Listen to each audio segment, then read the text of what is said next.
नमस्कार साथियों, स्वागत है आप सभी का आपके अपने यूट्यूब चैनल पर। विद्यार्थियों, हमने वर्कशीट 2 हल कर ली है, यानी 2 वर्कशीट को हम सॉल्व कर चुके हैं। आज वर्कशीट 3 सॉल्व करेंगे। तो देखते हैं आज की वर्कशीट का पहला क्वेश्चन।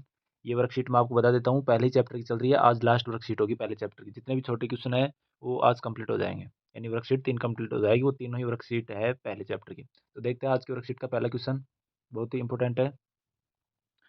भाज्य ए और भाजक बी के लिए ए बराबर B Q plus R, R के लिए कौन सा संबंध सत्य है? यहाँ पे आपको देखो, ये यूक्लिड विभाजन जो एल्गोरिथम है, प्रमेय का स्टेटमेंट दिया हुआ है। आपको ये बताना है इसमें कि आर के लिए कौन सा संबंध सत्य होगा। अब आपको पता होगा यहाँ आर का मतलब क्या है, शेषफल आर का मतलब। देखो, यूक्लिड विभाजन जो एल्गोरिथम प्रमेय है वो है भाज्य बराबर भाजक गुणा भागफल प्लस शेषफल। तो आर का मतलब आर फॉर रिमाइंडर यानी शेषफल। तो आप सभी को पता होगा कि आर और जो बी है यानी भाजक और शेषफल में क्या संबंध होता है। तो हमें पता है भाजक से जो शेषफल होता है वो हमेशा छोटा होता है, यानी शेषफल छोटा होगा भाज्य से। तो आप इसमें देख लो कौन सा है। देखो, ये यहाँ पे आर के इक्वल दे रखा है और लेस देन दे रखा है, तो ये भी नहीं हो सकता। देखो, कम तो होता है लेकिन इक्वल नहीं हो सकता, यानी बराबर नहीं हो सकता। यहाँ भी वही कंडीशन है, तो ये भी नहीं हो सकता। तो इसलिए आपका ऑप्शन से सही हो जाएगा यहाँ पे। देखो, अब एग्जाम्पल से समझते हैं इसको। और ये देखो, वैसे गलत है। क्या कभी किसी संख्या का शेषफल बड़ा हो सकता है क्या भाजक से? नहीं हो सकता कभी भी। जैसे देखो, कोई भी एग्जाम्पल है, जैसे 7 है, इसमें हम देते हैं 3 का भाग। तो देखो कितने बढ़ जाएगा, 2 बढ़ जाएगा इसमें, 3 दूनी 6। फिर घटाएंगे 1। देखो, अब ये है शेषफल यहाँ पे, और ये है बी, यानी इसको बोलते हैं भाजक। अब आप खुद देख सकते हो, अब तो बता ही दो कि क्लियर हो गया होगा जो भी डाउट था। यानी हमेशा आपको आर का मान छोटा मिलेगा किससे? बी से। यानी या तो 0 मिलेगा आर का मान, या फिर भाजक से छोटा। तो शायद अब क्लियर हो गया होगा आपके डाउट। चलते हैं दूसरे क्वेश्चन पे। निम्न में से कौन सी संख्या अलग है? अब देखो, आपको यहाँ पे 4 ऑप्शन दे रखे हैं। 4 ऑप्शनों में से आपको वो ऑप्शन चूज़ करना है जो अलग हो, यानी 3 सेम मिलेंगे और 1 उनसे अलग मिलेगा। तो देखते हैं कौन सा अलग है और कौन से 3 ऑप्शन सेम है। तो देखते हैं पहला क्वेश्चन, पहला ऑप्शन, √3/2, यानी दोनों नंबर रूट के अंदर है और इन दोनों ही नंबरों का स्क्वायर रूट नहीं हो रहा। इसका मतलब ये हुआ कि ये कैसी संख्या है? अपरिमेय संख्या है। ठीक है, यानी ये हो गई अपरिमेय संख्या। अपरिमेय संख्या। यहाँ से देखते हैं ब ऑप्शन को। यहाँ से देखो, रूट के अंदर 16 और 4 लिखे हुए हैं। तो 16 का भी रूट स्क्वायर रूट आपको पता है, और 4 का भी होता है स्क्वायर रूट। तो हम इसको बाहर लिख सकते हैं। 16 का स्क्वायर रूट होगा 4 और 4 का होगा 2। तो देखो, ये तो p बटा q के रूप हो गया, इसलिए ये क्या हो गई? परिमेय संख्या। परिमेय संख्या। अब आगे को 2 ऑप्शन और देखते हैं। अब से ऑप्शन में देखो, जो भी संख्या लिखी हुई है रूट में, लेकिन इनका स्क्वायर रूट नहीं निकल रहा, तो ये हो गई अपरिमेय संख्या। ऐसे ही यहाँ पे 21/35 लिखा हुआ है, इसका भी स्क्वायर रूट नहीं हो रहा, तो ये भी हो गई अपरिमेय संख्या। अब देखो, यहाँ पे 4 ऑप्शनों में से 3 ऑप्शन हमारे पास ऐसे हैं जो अपरिमेय संख्या को इंडिकेट कर रहे हैं, दर्शा रहे हैं, और 1 ऑप्शन ऐसा है जो परिमेय संख्या को प्रदर्शित कर रहा है। तो अलग कौन सी हुई? अलग परिमेय संख्या हुई। देखो, 3 ऑप्शन तो सेम हो गए, ए, से और द। तो अलग कौन सा है? बी है, क्योंकि ये परिमेय संख्या है, बाकी तीनों ही अपरिमेय संख्या है। तो हमारा ब ऑप्शन राइट होगा इसमें। तो आ गया होगा समझ में। अब चलते हैं तीसरे क्वेश्चन पे। दो संख्याओं का दो संख्याओं ए और 18, यानी 2 संख्या दे रखा है आपको, ए और 18, यानी एक संख्या का मान नहीं है, बी का मान दे रखा है 18 का लसाअ है 36 और में से 2, तो ए का मान क्या होगा ये हमें बताना है। तो देखो, आपको सभी को पता होगा कि 2 संख्याओं का गुणनफल यानी ए गुणा बी बराबर होता है एचसीएफ गुणा एलसीएम के। तो अभी हम मान रख देंगे। देखो, एक ही जगह ए गुणा बी का मान 18 दे रखा है, बराबर एचसीएफ 2 है और एलसीएम 36 है। अब देखो, हमें तो ए का मान चाहिए, तो यहाँ से 18 गुणा में है, ये इधर भाग में आ जाएगा, तो ए बराबर 2 गुणा 36 बटा में 18। अब देखो, 18 36 से कट रहा है, 36 18 से कट रहा है, 18 कम 18 18 दूना 36, 2 बार। अब 2 को 2 से गुणा करेंगे 4, तो देखते हैं 4 किस ऑप्शन में है, तो यहाँ से स ऑप्शन ठीक हो जाएगा। 4 स ऑप्शन में आ रहा है। देखो, बहुत ही सिंपल क्वेश्चन है, लेकिन बहुत ही इंपॉर्टेंट भी है। इससे एग्जाम में अक्सर क्वेश्चन आता रहता है, यानी लगभग लगभग हर 1-2 साल में क्वेश्चन आता ही रहता है इस टॉपिक से। तो आपको हमेशा ये फॉर्मूला ध्यान रखना है कि 2 संख्या का गुणनफल बराबर होता है एचसीएफ गुणा एलसीएम के। तो देखो, तीसरा क्वेश्चन, 3 माइनस √3 है। कैसी संख्या होगी 3 माइनस √3? तो ये होगी अपरिमेय संख्या। अब देखो, अपरिमेय संख्या क्यों है? देखो, ध्यान से समझना, बहुत इंपॉर्टेंट है। काफ़ी क्वेश्चन क्लियर होंगे, काफ़ी डाउट क्लियर होंगे यहाँ से। देखो, 3 पर्सनल परिमेय संख्या है और √3 है अपरिमेय संख्या, क्योंकि इसका स्क्वायर रूट नहीं हो रहा है। अब देखो, जब भी एक परिमेय संख्या हो, जब भी हमारे पास एक कोई परिमेय संख्या हो और एक हो अपरिमेय संख्या, ठीक है? एक परिमेय संख्या और एक अपरिमेय संख्या हो। इन दोनों संख्याओं के मध्य जब कोई भी गणितीय संक्रिया लग जाती है, अब गणितीय संक्रिया में देखो, प्लस भी लग सकती है संक्रिया, माइनस की भी लग सकती है, गुणा की भी लग सकती है और भाग की भी लग सकती है। यानी सीधे से शब्दों में मतलब ये है इसका कि जब भी एक परिमेय और एक अपरिमेय संख्या के मध्य कोई भी प्लस का चिन्ह आ जाए, माइनस का आ जाए, गुणा का आ जाए या फिर भाग का आ जाए, तो हमेशा जो रिज़ल्ट में मिलने वाला है, वो मिलेगा आपको अपरिमेय संख्या। यानी एक परिमेय और एक अपरिमेय संख्या का चाहे गुणनफल निकाल लो आप, चाहे भागफल योगफल कर लो या फिर शेष कर लो उनका यानी घटा लो। हमेशा हमें क्या मिलेगा? अपरिमेय संख्या मिलेगा। तो आपको ये हमेशा ध्यान रखना। देखो सारे डाउट क्लियर हो गए होंगे आपके। यहाँ पे देखो माइनस का चिन्ह दे रखा है, ज़रूरी नहीं कि माइनस मिले, एग्ज़ाम में कुछ चेंज भी हो सकता है, प्लस का चिन्ह भी मिल सकता है। गुणा का मिल सकता है, बटे में भी आ सकती है संख्या। तो आपको ये ध्यान रखना है कि जब कोई एक परिमेय संख्या हो और एक अपरिमेय संख्या हो, तो उनका जो भी रिज़ल्ट निकलेगा, जो भी प्रोडक्ट होगा, उत्पाद होगा, वो हमेशा अपरिमेय संख्या ही प्राप्त होगा। तो आई थिंक क्लियर हो गए होंगे सभी डाउट। अब चलते हैं 5वें क्वेश्चन पे। तो इसका ब ऑप्शन ठीक हो गया यानी अपरिमेय संख्या।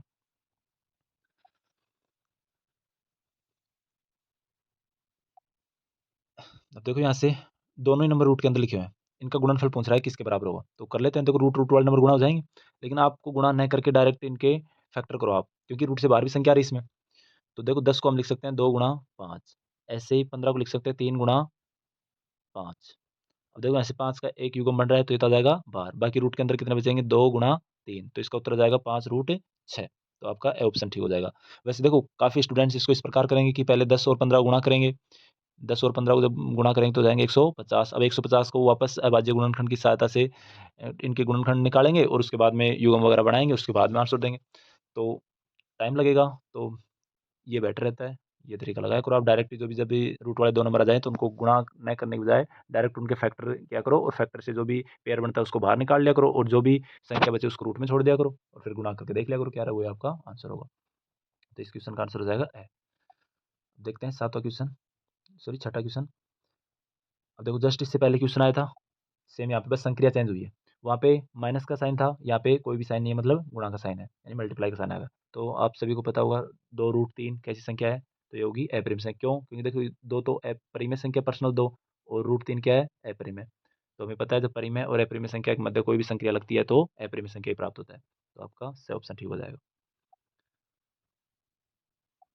देखते हैं 7वां क्वेश्चन।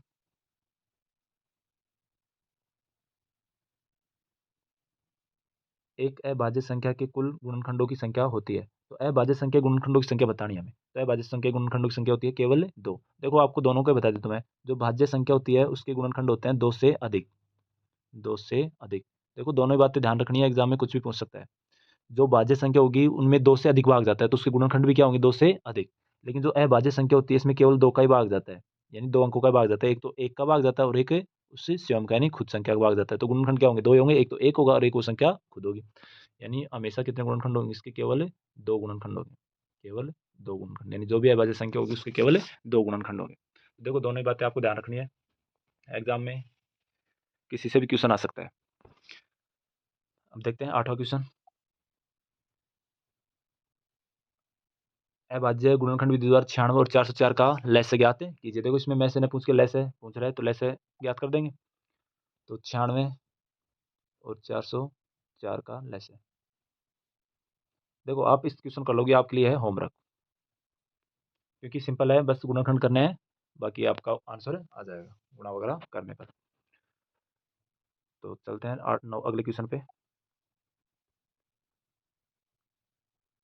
संख्याओं 135 और में से 135 और 225 का में से यूक्लिड विभाजन एल्गोरिथम का प्रयोग कर ज्ञात कीजिए। अब यहाँ पे देखो यूक्लिड विभाजन प्रमेय का प्रयोग करने के लिए बोल रहा है, लेकिन यूक्लिड विभाजन जो एल्गोरिथम का स्टेटमेंट है प्रमेय, वो आपकी बार हट चुकी है। तो इस क्वेश्चन को आपको नहीं करना है। बाकी आप इन दोनों संख्याओं के में से निकाल सकते हो किस विधि से? अभाज्य गुणनखंड विधि से। ये भी आपके लिए होमवर्क होगा। आपको इन दोनों संख्याओं के अभाज्य गुणनखंड विधि द्वारा में से ज्ञात करना है। ये भी आपके लिए HW होगा। देखो दोनों ही क्वेश्चन सिंपल है, 8वां और 9वां क्वेश्चन। आपको सिंपल वहाँ पे तो लेसन निकालना था और यहाँ पे मैथ आप करना। और फिर अगर मान लो नए उपाय आपसे या किसी प्रकार की कोई प्रॉब्लम हो, कोई डाउट हो, तो आप कमेंट में शेयर करना अपना डाउट, उसको हम नेक्स्ट वीडियो में दूर कर लेंगे। तो आज का 10वां क्वेश्चन देखो, एचसीएफ दे रखा है आपको 9, यानी कोष्टक में 2 संख्या दी हुई है और उनका एचसीएफ है।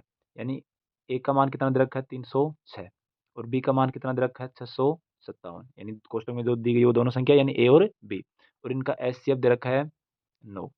अब आपको सिंपल देखो क्या ज्ञात करना है, इसमें एलसीएम ज्ञात करना है। तो देखो यहाँ से तो आप डायरेक्ट एलसीएम वाला तरीका भी लगा सकते हो यहाँ पे, इन दोनों संख्याओं का एलसीएम निकालो, दोनों संख्या दे रखा है, एलसीएम आ जाएगा। या फिर आपको देखो 2 संख्या दे रखा है, एक एचसीएफ दे रखा है, तो दोनों संख्याओं में और एचसीएफ एलसीएम में जो संबंध चलता है वो फ़ॉर्मूला लगा सकते हो आप।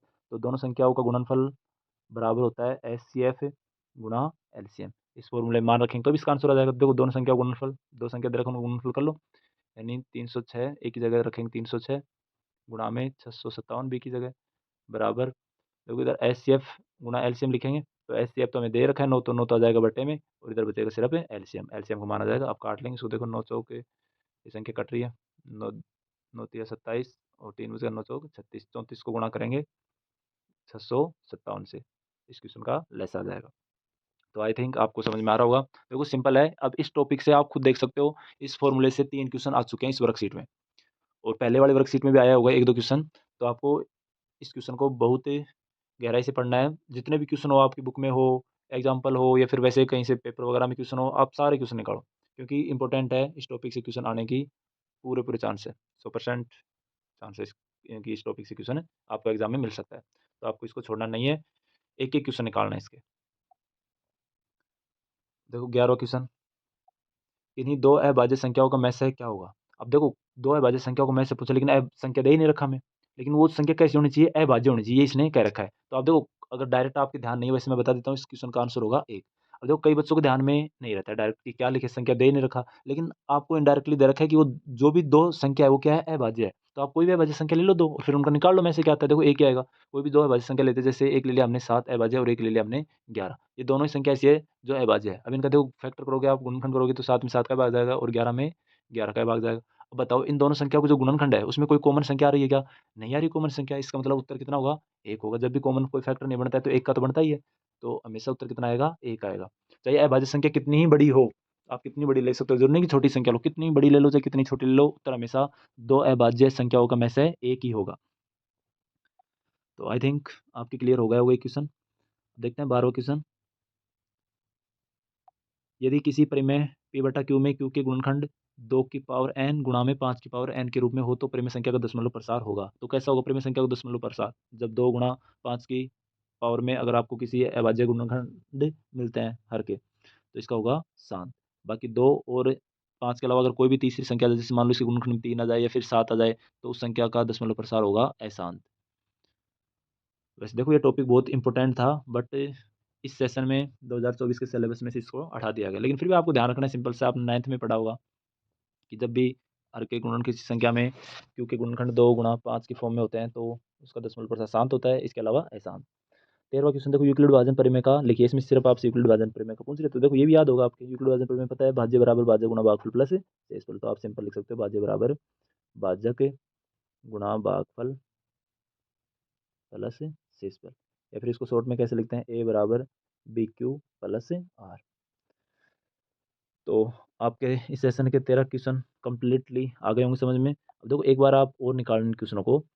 देखो जब भी आप वीडियो देखो तो पेन और कॉपी साथ में लेकर बैठा करो। जो भी आपको क्वेश्चन ऐसा लगे कि हाँ इसको हमें एक बार खुद से करने की आवश्यकता है या फिर ये हमारे कम समझ में आ रहा है, तो उस क्वेश्चन को आप तुरंत नोट किया करो और वीडियो जैसे ही समाप्त हो उसके बाद में किया करो। अगर फिर भी आपको क्वेश्चन समझ में नहीं आता है तो आप वो क्वेश्चन कमेंट सेक्शन में दोबारा अपने मतलब लिख सकते हो, कमेंट कर सकते हो कि ये क्वेश्चन हमें दोबारा समझाओ, तो अगले वीडियो में क्वेश्चन दोबारा ले लेंगे, समझा देंगे आपको।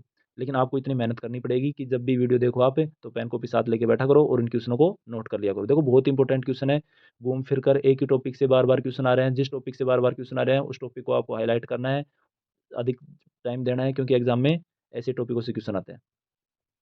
और आपसे रिक्वेस्ट एक और है कि आप ये वीडियो अपने फ्रेंड्स को भी शेयर किया करो ताकि उनकी भी हेल्प हो जाए, क्योंकि छोटे क्वेश्चनों में इन्हीं में वर्कशीट में से ही क्वेश्चन आते हैं बोर्ड एग्जाम में, तो आपकी वजह से आपके फ्रेंड्स की भी हेल्प हो जाए, तो आप उनको वीडियो शेयर किया करो। अगली वर्कशीट देखेंगे अगले चैप्टर से नेक्स्ट वीडियो में, तब तक के लिए आप अपनी तैयारी रखें, करते रहिए। Thank you.